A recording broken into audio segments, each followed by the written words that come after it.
Hi നമസ്കാരം, ഞാൻ ബൈജു ലൂക്കോസ്. ഞാൻ ഇന്ന് നമ്മുടെ കടപുഴയിൽ നിന്നും നമ്മുടെ കല്ലടയാറ് അവസാനിക്കുന്ന അഷ്ടമുടി കായലുമായിട്ട് ചേരുന്ന ആ ഒരു ഭാഗത്തേക്കാണ് നമ്മൾ ഇന്ന് നമ്മുടെ ബോട്ടിനകത്ത് പോകുന്നത്. അപ്പോൾ നമുക്ക് അതിൻ്റെ ആ ഒരു വിശേഷങ്ങളൊക്കെ നമുക്കിന്ന് കാണാം. അപ്പം നമ്മൾ ഇന്ന് നമ്മുടെ യാത്ര പോകുന്നതെന്ന് പറയുന്നത് നമ്മുടെ കടപുഴയിലെ ആ ഒരു പഴയ ഒരു കടവിൽ നിന്നും ആരംഭിച്ച് കുന്നത്തൂരിൻ്റെ ആ ഒരു വലിയൊരു ബലിതർപ്പണ കടമുണ്ട്. ആ ഒരു കടവൊക്കെ കഴിഞ്ഞിട്ട് കുറച്ച് അങ്ങോട്ട് ചെല്ലുമ്പോഴാണ് നമ്മുടെ ആ ഒരു കല്ലട വലിയ പള്ളിയുടെ ആ ഒരു പള്ളിക്കടവുള്ളത്. അപ്പോൾ ആ ഒരു പള്ളിക്കടവിൽ ഇപ്പം ടൂറിസം വകുപ്പ് ഇങ്ങനെ ബോട്ടുകൾക്കൊക്കെ അടുപ്പിക്കാൻ പറ്റുന്ന രീതിയിൽ അവിടെ ഇങ്ങനെ സൗകര്യങ്ങളൊക്കെ ഒരുക്കി അവിടെ ഒരു കൽക്കുരിശും ബോട്ട് നമുക്കിപ്പോൾ അടുപ്പിച്ച് അവിടെ ഇരിക്കാനുള്ള സൗകര്യങ്ങളും ഒക്കെ ഉണ്ട്. അപ്പോൾ നമുക്ക് ഇവിടെ ഇറങ്ങിയിട്ട് നമുക്ക് ആ ഒരു കല്ലട വലിയ പള്ളിയുടെ ആ ഒരു പഴമയും കല്ലട വലിയ പള്ളിയുടെ ആ ഒരു ചരിത്രങ്ങളൊക്കെ കാണാൻ വരുന്നവർക്കൊക്കെ ടൂറിസ്റ്റുകൾക്കൊക്കെ ഇവിടെ വന്ന് കയറി ആ ഒരു പള്ളിയൊക്കെ സന്ദർശിച്ചിട്ട് പോകാൻ പറ്റുന്ന രീതിയിലുള്ള സൗകര്യങ്ങളൊക്കെ ടൂറിസം വകുപ്പ് ഇപ്പം ചെയ്തിട്ടുണ്ട്. അപ്പോൾ അത് കണ്ടിട്ട് നമ്മൾ കുറച്ചും കൂടെ മുമ്പോട്ട് ചെല്ലുമ്പോഴാണ് ആ ഒരു ആറിൻ്റെ ആ ഒരു മനോഹാരിത, ഇങ്ങനെ നല്ല വീതിയിൽ ഇങ്ങനെ ആറ് കിടക്കുന്ന ആ ഒരു മനോഹരമായിട്ടുള്ള ആ ഒരു കാഴ്ച. അപ്പോൾ അത് കണ്ടിട്ട് നമ്മൾ കുറച്ച് ഫ്രണ്ടിലോട്ട് ചെല്ലുമ്പോഴാണ് നമ്മുടെ ആ ഒരു കിഴക്കേക്കരയിലുള്ള ആ ഒരു എലൂർക്കാവ് ശ്രീ കണ്ഠകർണസ്വാമി ക്ഷേത്രം വരുന്നത്.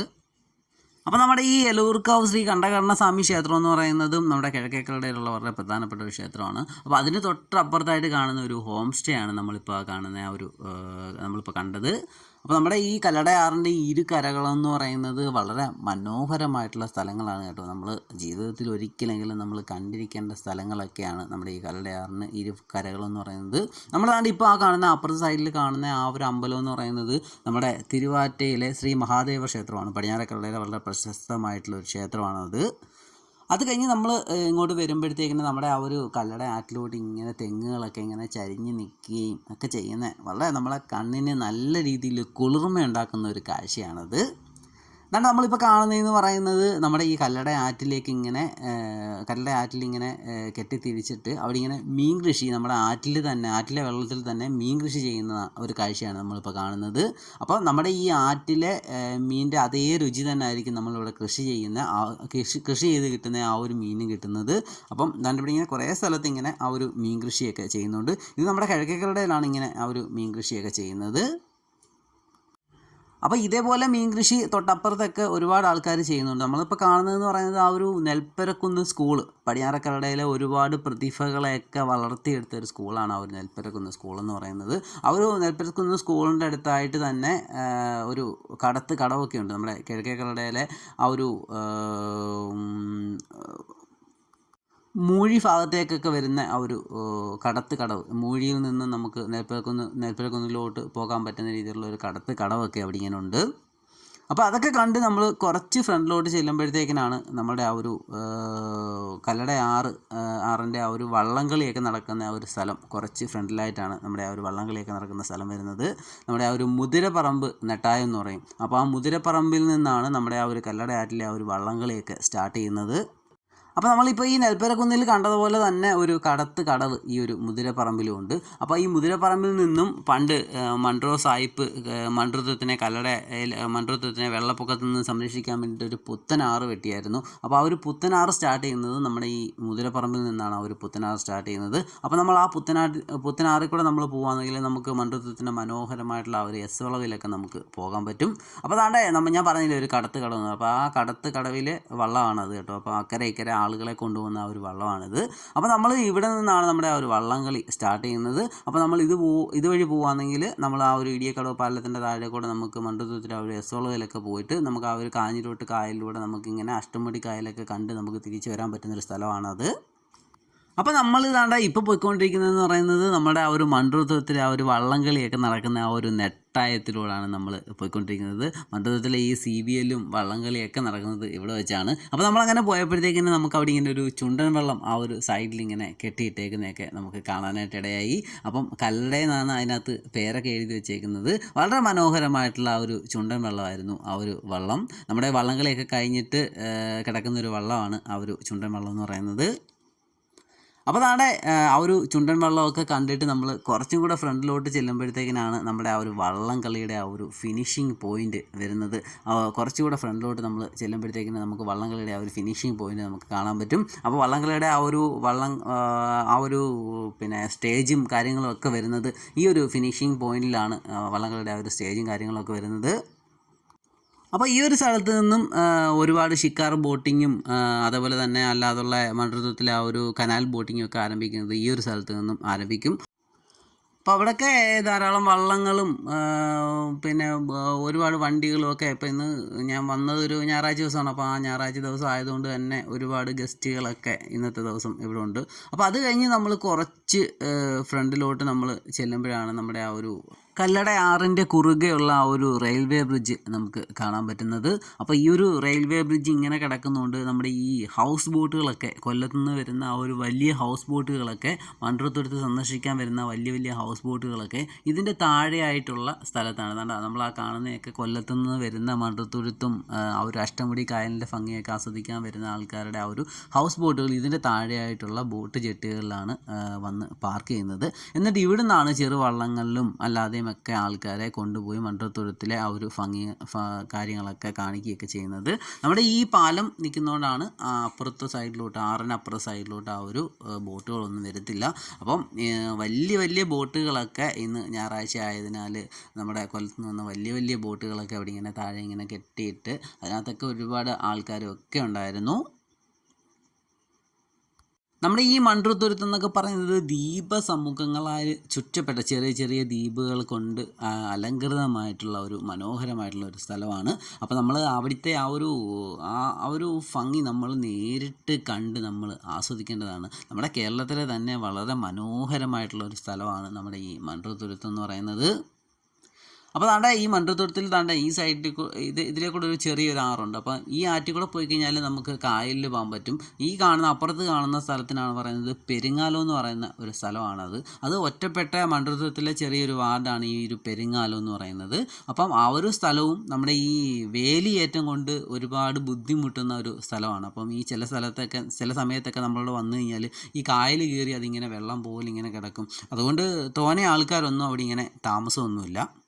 നമുക്കിങ്ങനെ നോക്കുമ്പോൾ തന്നെ അറിയാം ആ ഒരു കരയോട് ചേർന്ന് തന്നെ വെള്ളം ഇങ്ങനെ കിടക്കുന്നതിനാൽ കുറച്ച് സ്ഥലത്ത് മാത്രം ഈ ഒരു പെരിങ്ങാലം എന്ന് പറയുന്ന സ്ഥലത്ത് കുറച്ച് സ്ഥലത്ത് മാത്രമേ ആൾക്കാരൊക്കെ താമസമുള്ളൂ. അല്ലാതുള്ള സ്ഥലത്തു നിന്നൊക്കെ ആൾക്കാരൊക്കെ ഇവിടുന്ന് താമസം മാറി പോവുകയൊക്കെ ചെയ്തു. അപ്പോൾ അപ്പോൾ നമ്മുടെ കല്ലടയാറ് അവസാനിക്കുന്ന ആ ഒരു സ്ഥലത്ത് നമ്മൾ എത്താറായി കേട്ടോ. അപ്പോൾ ഈ കല്ലടയാറ് അവസാനിക്കുന്ന ആ ഒരു സ്ഥലത്ത് ഇങ്ങനെ ശാഖകളായിട്ട് നമ്മുടെ അഷ്ടമുടി കായലിലോട്ട് ഇങ്ങനെ ശാഖകളായിട്ട് പോകുന്ന ആ ഒരു കാഴ്ചയാണ് നമ്മളിപ്പോൾ കാണുന്നത്. അപ്പം കല്ലടയാറിൻ്റെ ആ ഒരു അവസാന ഭാഗമായിട്ട് നമ്മൾ എത്താൻ പോകുന്നത്. അപ്പോൾ നമ്മൾ ആ അവസാന ഭാഗത്ത് നമ്മൾ എത്തുമ്പോഴത്തേക്കിനും ഒരുപാട് കണ്ടൽ കാടുകൾ ഇങ്ങനെ നിൽക്കുന്നത് നമുക്ക് കാണാൻ പറ്റും. കല്ലടയാറും അഷ്ടമുടി കായലും തമ്മിൽ ചേരുന്ന ആ ഒരു ഭാഗമാണിത് കേട്ടോ. അപ്പം ഈ ഒരു കല്ലടയാറും അഷ്ടമുടി കായലും തമ്മിൽ ചേരുന്ന ആ ഭാഗത്ത് ഒരുപാട് കണ്ടൽ കാടുകളും ഇവിടെയൊക്കെ ഒരുപാട് വലയൊക്കെ ഇട്ട് മീനെയൊക്കെ പിടിക്കാനായിട്ട് ഒരുപാട് ആൾക്കാർ വരികയൊക്കെ ചെയ്യും. അപ്പോൾ ആ ഒരു സംഗമ സ്ഥാനത്ത് ഈ കണ്ടൽക്കാടിൻ്റെയൊക്കെ ഇടയിലൊക്കെ നമുക്കിങ്ങനെ ഇറങ്ങി നിൽക്കാൻ പറ്റുകയും അപ്പോൾ ഈ ഒരു സ്ഥലത്ത് വരുവാണെങ്കിൽ നമുക്ക് പിള്ളേരെ കൊണ്ട് നമുക്ക് ഈ ഒരു കണ്ടൽക്കാടിൻ്റെ ഇടയിലൊക്കെ നമുക്ക് ഇറങ്ങി നിൽക്കുകയും അവിടെ ആ ഒരു വെള്ളത്തിലൊക്കെ ഇറങ്ങി നിന്ന് നമുക്ക് ആ ഒരു പ്രകൃതിയുടെ ആ ഒരു സൗന്ദര്യം നമുക്ക് ആസ്വദിക്കാൻ പറ്റുകയും ഒക്കെ ചെയ്യുന്ന വളരെ മനോഹരമായിട്ടുള്ള ഒരു കാഴ്ചയാണ് നമ്മുടെ ആ ഒരു കല്ലടയാറ് അവസാനിക്കുന്ന ആ ഒരു സ്ഥലത്ത് നമ്മൾ വരുന്നത്. അപ്പോൾ നമ്മുടെ ആ ഒരു കല്ലടയാറ് തുടങ്ങുന്നതെന്ന് പറയുന്നത് നമ്മുടെ ആ ഒരു തെന്മലയിൽ വന്ന് 3 നദികളിൽ ചേർന്നിട്ട് തെന്മല ഡാമിൽ നിന്നാണ് നമ്മളുടെ കല്ലടയാറ് തുടങ്ങുന്നത്. അപ്പോൾ നമ്മളൊക്കെ കാണുന്ന ഈ ഒരു കല്ലടയാറ് തുടക്കവും അവസാനവും ഒക്കെ നമ്മളൊക്കെ കണ്ടിരിക്കേണ്ട ഒരു സ്ഥലങ്ങളാണ് നമ്മുടെ ഈ കല്ലടയാറിൻ്റെ തുടക്കവും അവസാനവും ഒക്കെ. നമ്മുടെ ഈ കല്ലടയാറെന്ന് പറയുന്നത് അത് തുടങ്ങുന്നത് പാലരുവി വെള്ളച്ചാട്ടത്തിൽ നിന്നും വരുന്ന ആ ഒരു കഴുതുരുട്ടി ആറും അതേപോലെ തന്നെ കുളത്തൂപ്പുഴ നദിയും പൊന്മുടി അടിവാരത്തു നിന്ന് വരുന്ന ആ ഒരു കുളത്തൂപ്പുഴ നദിയും നമ്മുടെ ആ ഒരു പരപ്പാറ് റിസർവെയറിൻ്റെ ആ ഒരു തുടക്ക ഭാഗത്ത് നിന്ന് വന്നിട്ട് അവസാന ഭാഗത്തെത്തുന്ന ആ ഒരു സെന്തുരുണി നദിയും കൂടെ നമ്മുടെ ആ ഒരു കല്ലട ഡാമിൽ സംഗമിച്ച് അവിടെ നിന്നാണ് നമ്മുടെ ആ ഒരു കല്ലടയാറ് സ്റ്റാർട്ട് ചെയ്യുന്നത്. നമ്മുടെ കല്ലടയാറ് അവസാനിക്കുന്ന ആ ഒരു മനോഹരമായിട്ടുള്ള ആ ഒരു സ്ഥലമാണ് നമ്മളിപ്പോൾ കണ്ടുകൊണ്ടിരിക്കുന്നത്. അപ്പം നമ്മുടെ കല്ലടയാറിൻ്റെ തുടക്കവും അവസാനവും ഒക്കെ നമ്മൾ കണ്ടിരിക്കേണ്ട സ്ഥലങ്ങളാണ്. അപ്പോൾ അതാണ് നമ്മൾ കുറച്ചങ്ങോട്ട് കല്ലട ഇത് ഈ ഒരു അവസാനമൊക്കെ കണ്ടു കഴിഞ്ഞ് നമ്മൾ കുറച്ചങ്ങോട്ട് ചെന്നപ്പോഴാണ് നമ്മുടെ ആ ഒരു സി അഷ്ടമുടിയുടെ നമ്മുടെ കൊല്ലത്ത് നിന്ന് തുടങ്ങുന്ന ഒരു ടൂർ പാക്കേജാണ് ആ ഒരു സി അഷ്ടമുടി. അപ്പോൾ അവരുടെ ആ ഒരു ബോട്ടൊക്കെ അവിടെ ഇങ്ങനെ കൊണ്ടിട്ടിട്ട് ആ ഒരു കണ്ടൽക്കാടിൻ്റെ കല്ലടയാർ അവസാനിക്കുന്ന ആ ഒരു സ്ഥലങ്ങളൊക്കെ ഇങ്ങനെ കാണിക്കാനായിട്ട് കൊണ്ട് സി അഷ്ടമുടിയുടെ ബോട്ടും ഒക്കെ അവിടെ ഇങ്ങനെ കിടപ്പുണ്ടായിരുന്നു. അപ്പോൾ അതിൻ്റെ തൊട്ടപ്പുറത്തേക്ക് ഒരുപാട് ചെറിയ വള്ളങ്ങളൊക്കെ ഇങ്ങനെ കയറ്റി ഇങ്ങനെ വെച്ചിട്ടുണ്ടായിരുന്നു. അപ്പോൾ ഈ നമ്മുടെ അഷ്ടമുടി കായലിൽ മത്സ്യങ്ങളെ പിടിക്കാൻ പോകുന്ന ആ ഒരു വള്ളങ്ങളാണ് ഈ ഒരു മത്സ്യബന്ധനത്തിന് പോകുന്ന ആ ഒരു വള്ളങ്ങളാണ് അവിടെ ഇങ്ങനെ കയറ്റി വെച്ചേക്കുന്നത്. അവരൊക്കെ എന്ന് പറഞ്ഞത് പോയിട്ട് മത്സ്യങ്ങളൊക്കെ അവിടെ ഇങ്ങനെ കച്ചവടം ചെയ്തതിന് ശേഷം വൈകുന്നേരമാണ് ഇനി അടുത്ത ആ ഒരു മത്സ്യങ്ങളെ പിടിക്കാൻ വേണ്ടിയിട്ട് അവരിങ്ങനെ പോകുന്നത്. അപ്പോൾ താണ്ടെ ഈ കാണുന്നതെന്ന് പറയുന്നത് നമ്മുടെ അഷ്ടമുടി കായലിൻ്റെ ആ ഒരു സൗന്ദര്യമാണ് കേട്ടോ. അപ്പോൾ നമ്മൾ താണ്ടെ അതുവഴി കറങ്ങി നമ്മൾ വീണ്ടും നമ്മൾ കല്ലട ആറിൽ കയറിയിട്ട് നമ്മൾ അതുവഴിയാണ് നമ്മൾ തിരിച്ചു പോകുന്നത്. അപ്പോൾ നമ്മൾ താണ്ടെ ആ അഷ്ടമുടി കായലിൽ ഇങ്ങനെ ചുറ്റി നമ്മൾ ആ പെരുങ്ങാലത്തൂടെ ഞാൻ പറഞ്ഞില്ലേ ചെറിയൊരു വഴിയുണ്ടെന്ന് നേരത്തെ ഞാൻ പറഞ്ഞായിരുന്നു. അപ്പോൾ ആ ഒരു വഴിയിലൂടെ നമ്മൾ തിരിച്ച് കയറിയിട്ടാണ് നമ്മൾ പോകുന്നത്. അപ്പോൾ ഈ പെരുങ്ങാലത്ത് കാണുന്ന ഒരു മനോഹരമായിട്ടുള്ള ഒരു റിസോർട്ടാണ് ഈ കാണുന്നത്. ആ റിസോർട്ടിൻ്റെ അപ്പുറത്തൂടെ ഇങ്ങനെ കണ്ടൽക്കാടൊക്കെ നിൽപ്പുണ്ട്. അപ്പോൾ അതുവഴി ആണ് നമ്മൾ കയറി തിരിച്ചു പോകുന്നത്. അപ്പോൾ നമുക്ക് ആ പെരുങ്ങാലത്തിൻ്റെ ആ ഒരു സൗന്ദര്യവും നമുക്ക് നല്ല രീതിയിൽ നമുക്ക് ആസ്വദിക്കാൻ പറ്റും. അപ്പോൾ ആ ഒരു ആറിൽ നമ്മൾ കയറുമ്പോഴത്തേക്കിനും അവിടെ ഇങ്ങനെ ധാരാളം കണ്ടൽക്കാടുകളും ഒക്കെ അങ്ങനെ സൈഡിൽ ഇങ്ങനെ നിൽപ്പുണ്ട്. ആ ഒരു തെങ്ങുകളൊക്കെ ഇങ്ങനെ നിറഞ്ഞിങ്ങനെ നിൽക്കുന്നുണ്ട്. ആ കാണുന്ന വീടുകളെന്നൊക്കെയെന്ന് പറഞ്ഞത് അവിടെയൊന്നും ഇപ്പം ആൾതാമസമൊന്നുമില്ല. കാര്യം എന്ന് വെച്ചാൽ ഈ വേലിയേറ്റം കയറുമ്പോഴത്തേക്കിനും അവിടെ ഇങ്ങനെ വെള്ളം ഇങ്ങനെ ആ ഒരു വീട്ടിലേക്ക് ഇങ്ങനെ കയറി അവിടെ താമസിക്കാൻ പറ്റാത്ത രീതിയിലാണ് ഈ ഒരു സ്ഥലത്തൊക്കെ കൂടുതൽ സ്ഥലങ്ങളുള്ളത്. ഇവിടെ ഒരു കുന്നുപോലുള്ളൊരു സ്ഥലമുണ്ട്. അവിടെ ഇങ്ങനെ ഒരു സ്കൂളും ഒക്കെ ഉണ്ട്. അപ്പോൾ അവിടെയാണ് ആ ഒരു ഭാഗത്തായിട്ടാണ് കുറച്ച് ആൾക്കാരൊക്കെ താമസമുള്ളത്. അല്ലാതെ ഈ വേലിയേറ്റം കയറുന്ന സ്ഥലത്ത് നിന്നൊക്കെ ആൾക്കാരൊക്കെ ഇവിടുന്ന് പലായനം ചെയ്തു പോയി. അപ്പോൾ അതാണ് ഈ മണ്ടോത്തുരുത്തും നമ്മുടെ ആ ഒരു പെരുങ്ങാലം തമ്മിൽ ബന്ധിപ്പിക്കുന്ന ഒരു പാലമാണ് നമ്മളാ കണ്ടത്. അപ്പോൾ നമ്മൾ അതിലേക്കൂടെ നമ്മൾ വന്ന് നമ്മുടെ കല്ലടയാറ്റിലേക്ക് നമ്മൾ ഇങ്ങനെ ഇറങ്ങാൻ പോവുകയാണ്. അപ്പോൾ അതാണ് നമ്മൾ അതിൽ വന്ന് ഈ വഴിയാണ് നമ്മൾ നേരത്തെ അങ്ങോട്ട് പോയത് കേട്ടോ. അതാണ് ആ കാണുന്നതാണ് നമ്മുടെ ആ ഒരു റെയിൽവേ പാലം എന്ന് പറയുന്നത്. അപ്പോൾ നമ്മുടെ ആ ഒരു കല്ലടയാർ അവസാനിക്കുന്ന ആ ഒരു സ്ഥലത്തേക്ക് നമ്മൾ വന്ന ആ ഒരു വീഡിയോ നിങ്ങൾക്ക് ഇഷ്ടപ്പെട്ടെന്നായിരുന്നു. അടുത്തൊരു വീഡിയോ ആയിട്ട് നമുക്ക് വീണ്ടും കാണാം. ബായ്.